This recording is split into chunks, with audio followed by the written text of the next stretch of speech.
Hello, and thank you for tuning into our webinar about the home loan process.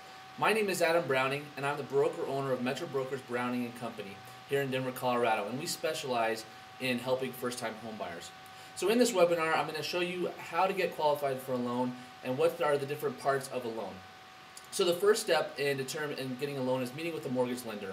A mortgage lender is going to ask you about your assets, your liabilities, and it's going to ask for your social security number so they can pull your credit. From that information, they're going to be able to determine how much you can qualify for a loan. So once they have your loan qualification, then they will determine how much your monthly payment is going to be. And your monthly payment is going to consist of these four pieces: principal, interest, taxes, and insurance. Principal is going to be the amount you take out on your loan. The interest is going to be the monthly interest payments for your loan. The taxes are going to be your annual taxes divided by 12. And your insurance payments are going to be your homeowner's insurance divided by 12 months. And this is your homeowners associations. If you are buying a condo or townhome, you will have a homeowners association fee that's tacked on a monthly basis. And if you're buying in a newer suburban development, you'll typically have a $30 to $50 a month HOA fee that goes along with that. Now, as part of the loan qualification process, you should ask your lender to give you what's called a good faith estimate. Now, this good faith estimate is going to be a detailed description of where the loan costs are going. Now, typically, most buyers will pay about 2% in closing costs, so it's good to know exactly how that money is being spent. And you can get multiple lenders to give you quotes. If you get a couple, 2 or 3 good faith estimates, then we can sit down together and go over the different costs and compare apples to apples to ensure that you're getting the best deal when it comes to lending. Because lending is negotiable, the interest rates and the closing costs.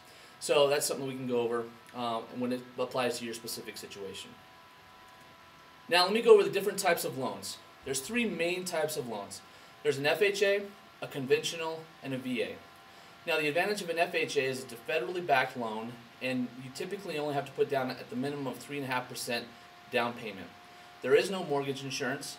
You typically will get a lower interest rate, and there is a price max. It really all depends on where you live in where area you live in. Now the conventional loan is a 5% minimum down payment. You will have mortgage insurance if you put down less than 20%, and there is no price max for most lenders. Every lender is different, but typically there is no price max. Now a VA loan only applies to veterans. So most homeowners right now are doing an FHA type loan because of the low down payment requirements and the lower interest rates that are available. Now, let's go over closing costs. Typically, a buyer will have to pay 2% of closing costs on top of your 3.5% down payment. So closing costs include your appraisal, your lender fees, loan origination fees, etc. So that is what will be described to you in the good faith estimate that we have here. Now, a lot of first-time home buyers will ask for a lot of our first-time home buyer clients, we will write that closing cost into the contract so that doesn't have to come out of your pocket. So all you really are responsible is for the 3.5%. So to give you an example, if you were to buy a house at $200,000, we would write into the contract that the seller would pay $4,000 of your closing costs. It's about 2%.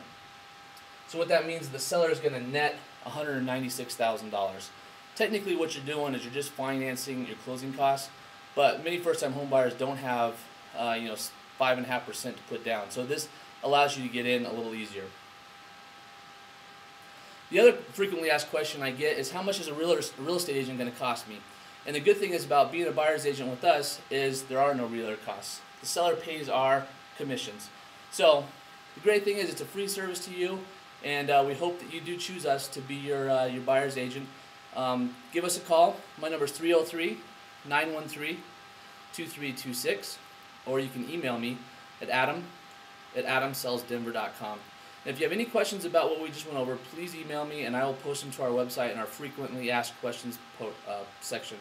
Once again, my name is Adam Browning with Metro Brokers Browning & Company, and my email is adam@adamsellsdenver.com.